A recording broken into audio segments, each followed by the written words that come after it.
démb fan yii yëpp yéen a ngi ànd ak ñun ci tournée yu ñuy def yi muy tournée bi nga xam ni aada la su élection amee ministre de l'intérieur ànd ak ay collaborateurs am le directeur général des élections le cabinet avec le secrétaire général la DAGE le directeur général de l'administration territoriale ak ñëpp rek daal tous les collaborateurs qui s'impliquent dans le processus électoral et naturellement l'administration territoriale avec le gouverneur de Dakar parce que nous sommes à Dakar et le préfet de Dakar et les préfets et les sous-préfets.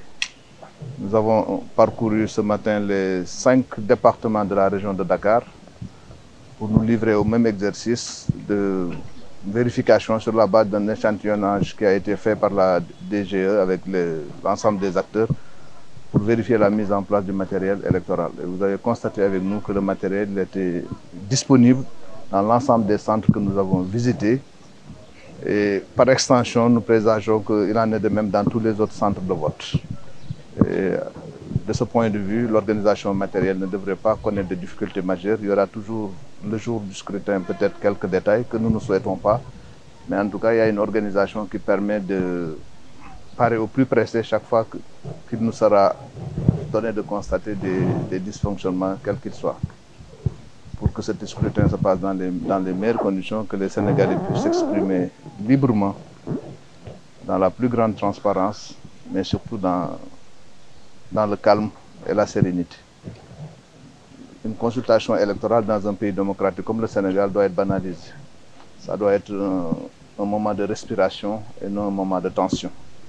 Donc j'en appelle à la vigilance de tous les acteurs, j'en appelle à la responsabilité de tous les acteurs pour que le scrutin demain puisse se dérouler dans les meilleures conditions.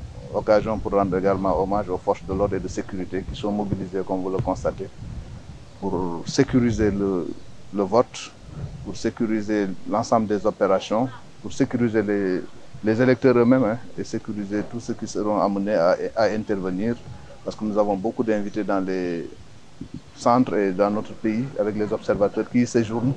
C'est notre devoir de veiller sur leur sécurité, de veiller sur la sécurité de l'ensemble de nos concitoyens.